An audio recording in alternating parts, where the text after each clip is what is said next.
bem-vindos a um novo programa Sem Diplomacia. O que estamos apresentando nesse momento é o terceiro numa sequência de programas dedicados à transição presidencial nos Estados Unidos.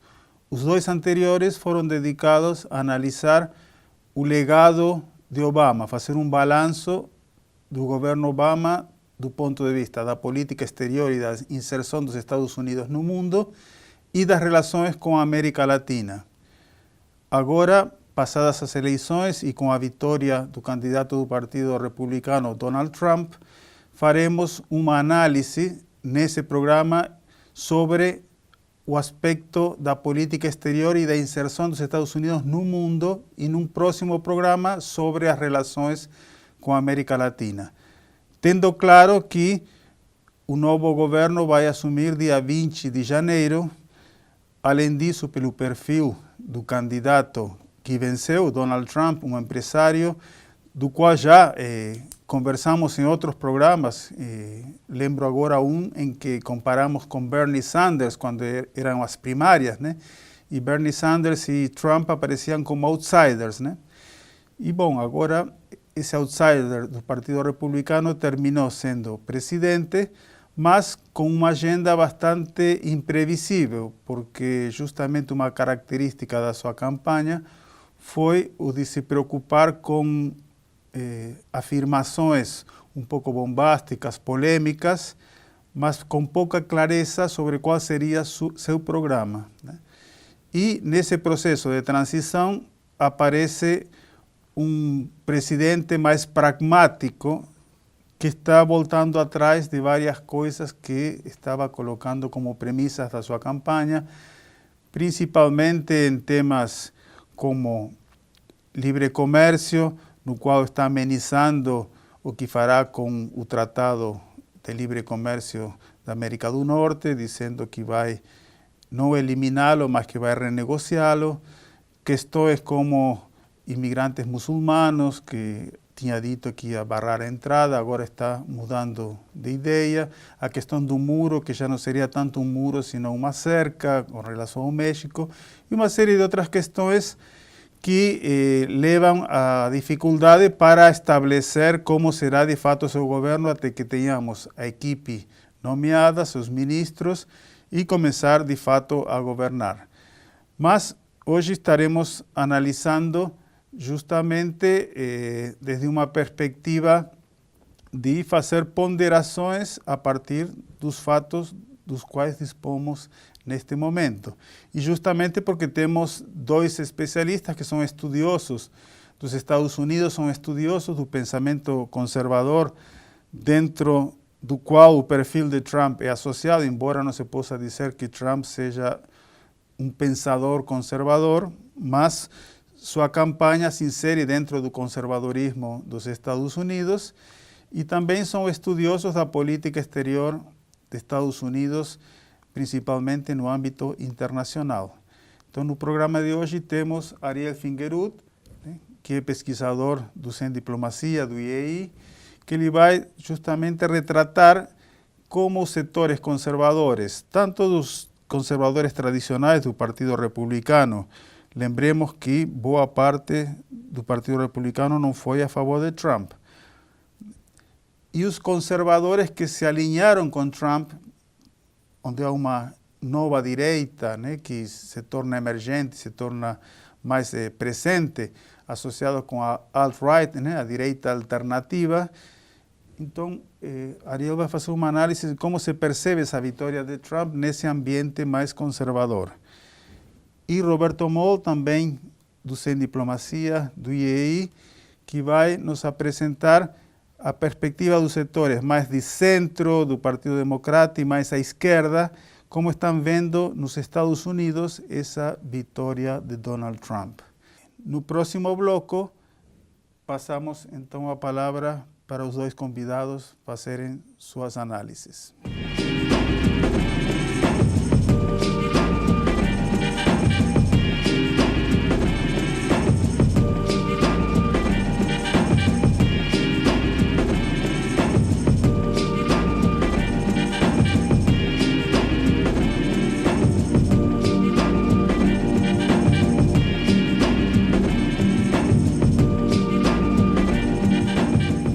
segundo bloco, passo a palavra a Ariel Finguerud e agradeço a sua presença mais uma vez no programa. Obrigado, Ayerbe, pelo convite. Obrigado também, Roberto. É um prazer estar aqui. Eu acho muito importante debatermos as consequências, né, e fazer uma análise de conjuntura do que aconteceu a partir do Trump. Bom, na percepção dos conservadores, eu acho que a gente tem uma linha que a gente pode entender como otimista e uma linha de preocupação. Eu acho que a linha otimista é porque ele está tentando reagrupar a base do Partido Republicano e os conservadores enxergam então aí uma oportunidade de entrar no gabinete, de conseguir, digamos assim, atrair o Trump para essa esfera mais conservadora. Mas, ao mesmo tempo, é uma percepção também um pouco arriscada, porque, como você mencionou, Ayerbe, o Trump ele não se apresentou como um conservador, como um candidato de fato conservador, né? E os conservadores é uma trajetória de mais de 50 anos de mobilização política, então eles são muito criteriosos na classificação de um candidato como conservador. Então, se a gente imaginasse, por exemplo, 10 temas de avaliação para saber se o candidato é ou não conservador, eu arriscaria dizer que o Trump não conseguiria nem 5, no máximo 6, nesses 10 pontos conservadores. Então, ele não é um candidato, ele não se apresentou como um candidato conservador. Então, o risco dele também não ser um presidente conservador, me parece que para essa base conservadora é um risco real. E aí, nesse sentido, eles entendem que toda essa mobilização de 50 anos de história pode estar passando por um momento de inflexão, né? Então, alguns analistas vão dizer que a vitória do Trump representa uma revolução ideológica nos Estados Unidos. Ideológica porque é um candidato que seria populista e não conservador. Então, a plataforma mais nacionalista, focada em resgatar empregos, em impedir a entrada de imigrantes, seria uma plataforma que abre uma possibilidade para essa manipulação populista do eleitorado. Então, quem votou no Trump seria mais um eleitorado que acredita numa liderança mais forte, até mais autoritária, do que, digamos assim, num candidato conservador por excelência, né? Então, isso seria uma questão bastante arriscada. Um outro ponto também muito sensível é aquilo que você mencionou, Ayerbe, que o Trump ele recebeu um apoio que foi decisivo dessa chamada direita alternativa, alt-right, que na verdade é uma direita que abertamente dialoga com questões de identidade racial e de afirmação de uma identidade racial branca, né? Então, ou seja, é a volta do racismo, desse debate racial nos Estados Unidos. E os conservadores, digamos, tradicionais, eles consideravam essa discussão superada, né? Eles não manipulam tanto essa questão racial. Então, o risco da gente ter uma direita mais abertamente agressiva nesse debate racial traz uma percepção de risco para a base conservadora. Então, se a gente olhar o comportamento de alguns estados que são muito conservadores, como, por exemplo, Texas e Utah, de maioria mórmon, a gente percebe que o Trump, apesar de ter ganho, ele não ganhou da mesma forma que ele ganhou, por exemplo, em West Virginia, né? Que é um estado que o eleitorado branco votou em peso no Trump, porque a questão era mais de emprego, etc., né? E para a gente encerrar, eu acho que na política externa, os conservadores estão muito preocupados com o risco do isolacionismo americano, né? Dessa ideia dos Estados Unidos se fechar, sair da OTAN, não ter a mesma postura que tem tido até agora. Então, os conservadores também enxergam isso como um risco para a sua hegemonia, digamos, na política externa. Muito obrigado, Ariel. E agora eu passo a palavra para Roberto para analisar a perspectiva do outro lado, dos setores que perderam, digamos, né? Obrigado a Hervé pelo convite, obrigado Ariel por a gente estar discutindo aqui esse tema tão importante. Do ponto de vista dos liberais e do centro e dos liberais dos Estados Unidos, há um misto de imprevisibilidade e de pessimismo, né? Esse misto de pessimismo, ele segue a mesma linha das críticas que foram feitas durante a campanha eleitoral. Essas críticas vão em 3 sentidos, mais ou menos. Primeiro no sentido dos direitos civis, depois na política econômica e social e, por fim, na política internacional. No que diz respeito aos direitos civis, a crítica dos liberais e o que os liberais esperam, né, é uma completa falência de algumas conquistas que vieram sendo concretizadas nos últimos 30 ou 40 anos. Por exemplo, há uma crítica dos liberais dizendo que uma vitória do Trump vai colocar em risco a presunção do direito de inocência de minorias, por exemplo, negros e latinos.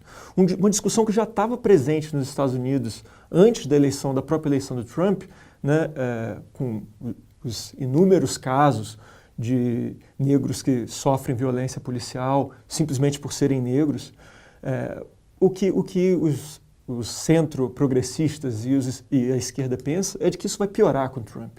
Porque o Trump, em momento nenhum, faz essa crítica, né, a falta ou a consideração de que essas minorias são culpadas a priori. Uma outra questão é o direito ao aborto. Né? Há uma percepção de que o Trump vai retroceder toda a legislação de direito ao aborto que existe nos Estados Unidos. De igualdade de gênero, né? O Trump deu diversas declarações desconsiderando completamente a igualdade de gênero com mulheres, né? Inclusive em relação a assédio. E outros 2 temas de direitos civis no qual o Trump é mais ambíguo, que é o casamento entre pessoas do mesmo sexo, né? O casamento homoafetivo e a legalização das drogas. Inclusive na legalização das drogas, claramente a gente vê essa imprevisibilidade do Trump, né? O Trump fala, em outros momentos ele era a favor da legalização da maconha e depois ele já foi contra, e dependendo do público para o qual ele está falando, ele fala coisas diferentes. Do ponto de vista da política econômica, há uma crítica muito grande de que um governo Trump vai permitir diminuir a taxação para os mais ricos e pesar a taxação para os mais pobres. Outra crítica que se faz, que os liberais e a esquerda fazem, é de que o Trump vai retroceder toda política de saúde do Obamacare, embora nos últimos discursos ele tenha dito realmente que o Obamacare tem coisas que são interessantes, etc. E a política de educação. O Trump tem claramente uma proposta para a educação que é aquela proposta de charter schools, né, que é de diminuir o incentivo para que as pessoas vão para a escola pública e aumentar os incentivos para que os cidadãos busquem a escola privada. Então há uma crítica clara de que o Trump pode ser um problema para a educação pública nos Estados Unidos, mais do que já existe, porque os liberais, sobretudo a esquerda, já critica a falta de incentivo à educação pública nos últimos 20 anos, talvez, nos Estados Unidos, né? E o Trump, ele provavelmente vai aumentar esse problema, porque ele já deixou claro que ele não vai dar incentivo à educação pública. Do ponto de vista da política internacional, a crítica que os liberais e a esquerda espera é de que o Trump seja um isolacionista armado. Quer dizer, ele vai, ou um isolacionista agressivo. Ele promete sair das organizações internacionais, promete aumentar tarifas para a China, por exemplo, promete sair de acordos multilaterais de comércio ou renegociar acordos multilaterais de comércio, mas, por outro lado, ele é muito enfático na necessidade de destruir o terrorismo, de destruir o ISIS, e mesmo que isso signifique fazer uma aliança com Assad, fazer uma aliança com Vladimir Putin. Outro ponto da política externa que é muito sensível, né, são os acordos feitos com o Irã. Os liberais e a esquerda dizem que o Trump significa um retrocesso nesses acordos, porque o Trump já deixou claro que esses acordos não interessam a ele durante a campanha. Há um ponto de contato, né, não entre a esquerda, mas entre esse centro progressista e o Trump, que é a a redefinição da política externa dos Estados Unidos para o Sudeste Asiático. O Trump faz isso toda hora que ele diz que é necessário conter a China, e o Obama já vinha fazendo isso antes. Então, nesse ponto, né, é um ponto talvez de contato. E também o ponto outro ponto de contato, que a crítica não é tão forte, é na renegociação de acordos multilaterais de comércio. A Hillary Clinton e o Bernie Sanders, os dois apostavam na renegociação do Tratado Transpacífico, por exemplo, e do NAFTA. Por último, em relação à política externa ainda, outro ponto sensível é a imigração. Né? A perseguição de imigrantes latinos, a construção do muro, a proibição de entrada de muçulmanos. A esquerda e os liberais dizem que isso é uma xenofobia clara, né, que não existe, e não resolve o problema e não existe motivo para isso. Por fim, há um medo muito grande entre o centro progressista e a esquerda das escolhas políticas do Trump. O Trump escolheu recentemente Stephen Bannon como estrategista-chefe da Casa Branca, e o Stephen Bannon é ligado à alt-right, a esses setores muito mais conservadores, até um neofascismo, digamos assim. O próprio Jeff Sessions também já foi acusado de racismo várias vezes durante a história dele. E a escolha que o Trump pode fazer para a Suprema Corte. Se espera que seja uma escolha bastante conservadora, um juiz bastante conservador. Muito obrigado, Roberto.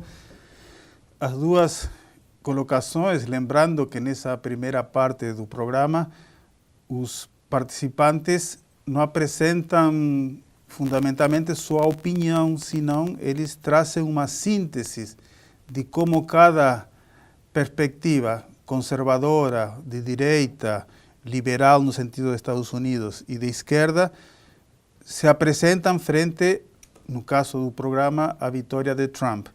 Na segunda parte do programa, sim, cada um dos participantes vai apresentar sua opinião, né, sobre esse assunto.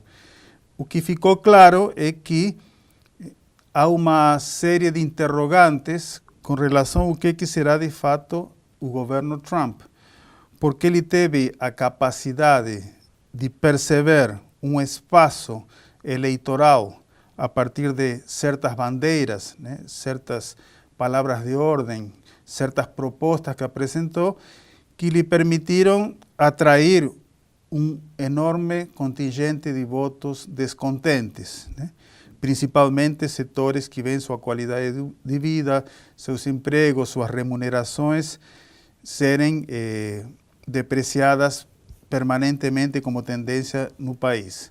No entanto, a grande questão é, uma coisa é atrair uma votação e vencer uma eleição. O que Trump não tem ou não demonstrou até o momento é como que ele vai entregar, né, concretamente aquilo que prometeu. Empregos, melhores empregos, né, melhores remunerações, atrair capital, trazer empresas dos Estados Unidos de volta ao país. Ou seja, como que ele vai fazer isso concretamente? Não se sabe, inclusive, como bem colocaram os dois colegas, há muita ambiguidade no discurso de Trump, tanto na sua filiação em termos conservadoras, que, como mostrou Ariel, ele não é um conservador de trajetória, né?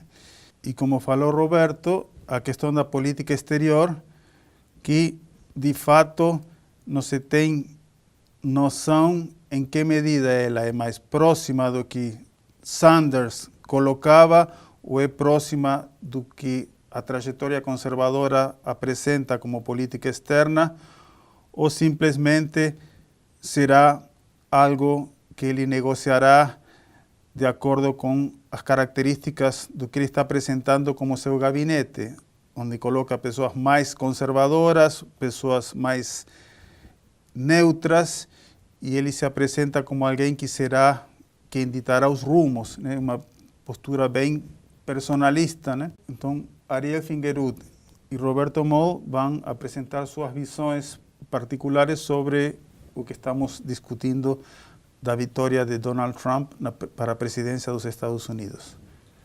Bom, eu acho que tem dois aspectos muito interessantes para a gente discutir em relação à vitória do Trump. O primeiro deles como ele conseguiu, de certa forma, se colocar como um candidato de oposição, mas tanto de oposição em relação ao governo Obama e Hillary, né, oposição ao Partido Democrata, mas ele também conseguiu se colocar como um outsider, como a gente discutiu antes, em relação ao Partido Republicano. Então, de certa forma, ele conseguiu chegar num eleitor que também é um eleitor descontente com o governo Bush, por exemplo, e com a tradição republicana.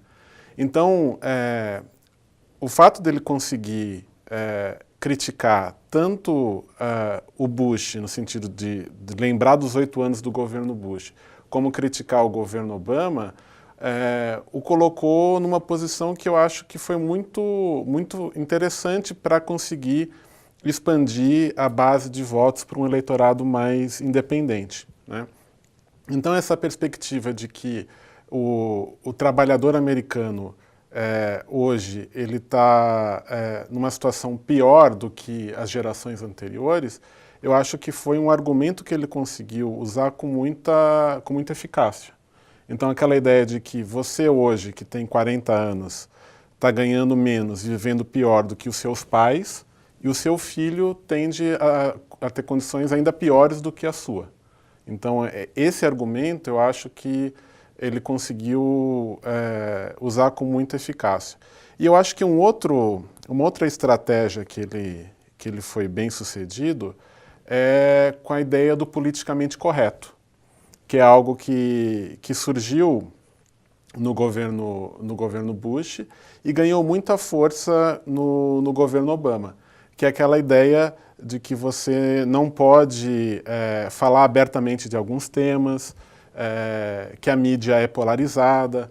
Então, na medida em que o Trump se colocou até de forma bastante agressiva como um inimigo do politicamente correto, isso também o permitiu chegar num eleitorado com muita força, mesmo que a crítica que ele faz ao politicamente correto não é a crítica que os liberais fazem ao politicamente correto, porque ele acaba usando isso de uma forma até autoritária, né? Ele persegue jornalistas, ele discrimina, ele é até misógino em algumas situações, mas esse argumento de que ele não é politicamente correto, eu acho que fez com que ele tivesse muito sucesso no eleitorado mais jovem, e eu acho que explica em boa parte como que ele teve o sucesso que muita gente não imaginava que ele teria na eleição.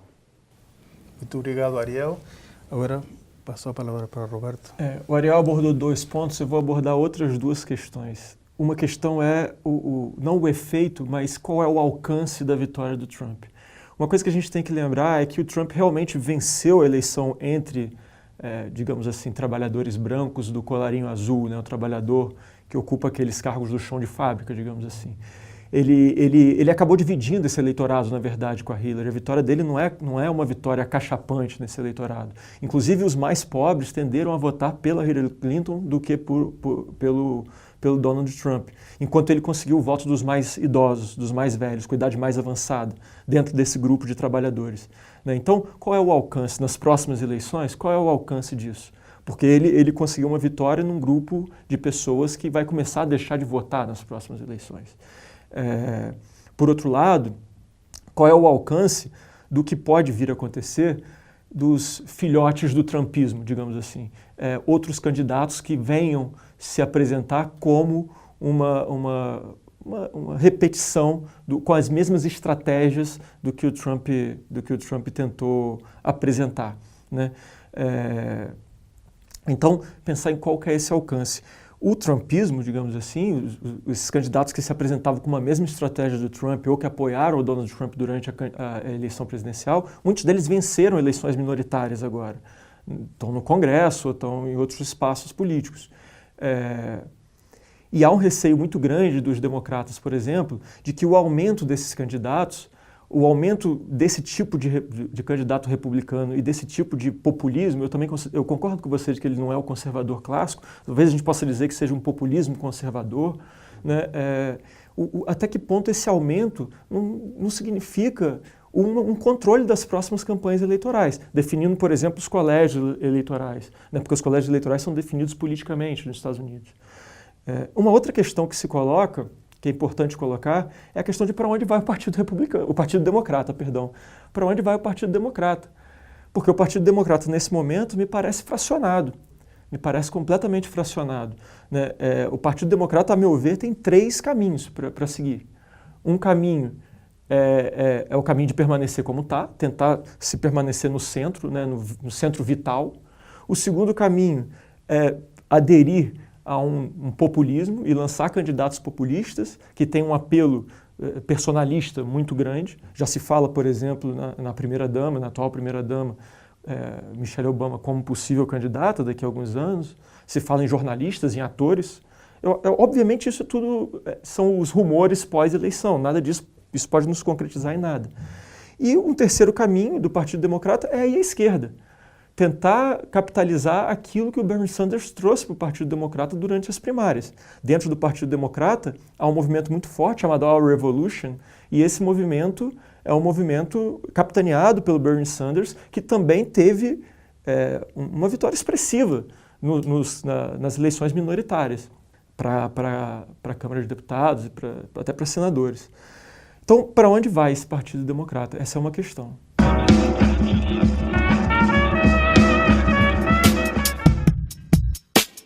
O espaço virtual Sem Diplomacia divulga análises e comentários polêmicos sobre eventos internacionais. Ele é uma parceria entre o Instituto de Estudos Econômicos e Internacionais e a Assessoria de Comunicação e Imprensa da Unesp. Suas fontes de referência são jornais, revistas, blogs, sites especializados, ONGs e outros meios em que o posicionamento dispensa o consenso da opinião pública. Ele debate a conjuntura internacional a partir de visões dos grandes meios jornalísticos, justamente porque vão direto ao ponto, sem rodeios, sem diplomacia. Seus artigos levam o mesmo título da fonte de origem, acompanhado de uma síntese explicativa sobre seu conteúdo e o link para acesso à versão completa. As análises da equipe do Sem Diplomacia ou de colaboradores externos são publicadas nas seções Opinião e Podcast. Os programas de debate discutem em cada edição as diferentes opiniões da conjuntura internacional. Seus videocasts trazem as análises da equipe sobre fatos de relevância internacional. Acesse o site www.unesp.br/semdiplomacia. Os dois apresentaram uma visão muito rica, combinando a questão da política doméstica, né, os desafios tanto para os setores conservadores como mais liberais ou progressistas, e também com a repercussão dentro dos 2 partidos majoritários dos Estados Unidos, e também a repercussão internacional em termos daquilo que o Trump utilizou como um aspecto importante da sua retórica, que alguns colocam como mais isolacionista, inclusive que preocupou setores do Partido Republicano que apostam no chamado excepcionalismo dos Estados Unidos e que se colocaram do lado de Hillary Clinton, frente à ameaça do que significava a política de retração com que ameaçava Trump. Agora, uma vez vencida a eleição, há temas que são de decisão do presidente, temas com os quais ele tem que negociar com o Congresso, principalmente na política doméstica, mas nas relações exteriores há temas que não dependem exclusivamente de Estados Unidos. O caso que foi colocado do acordo com o Irã não é um acordo de Estados Unidos com o Irã, é um acordo das Nações Unidas com a participação de todos os membros do Conselho de Segurança, mais a Alemanha, né?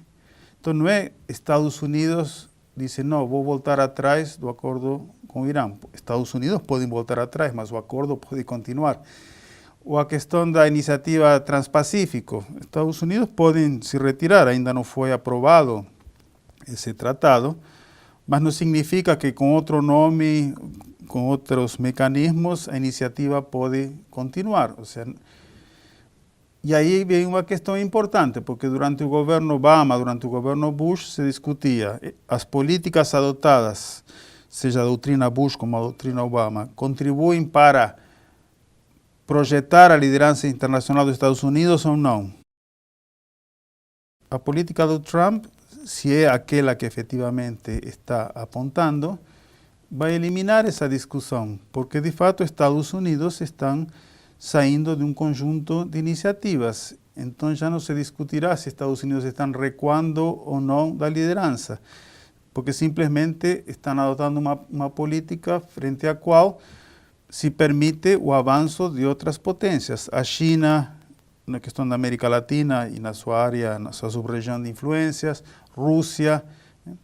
Então, digamos que a política de Trump, em termos da projeção dos Estados Unidos no mundo, não por uma questão de crise, sino por uma questão de opção, vai levar a uma mudança importante de percepção sobre o papel do país no mundo.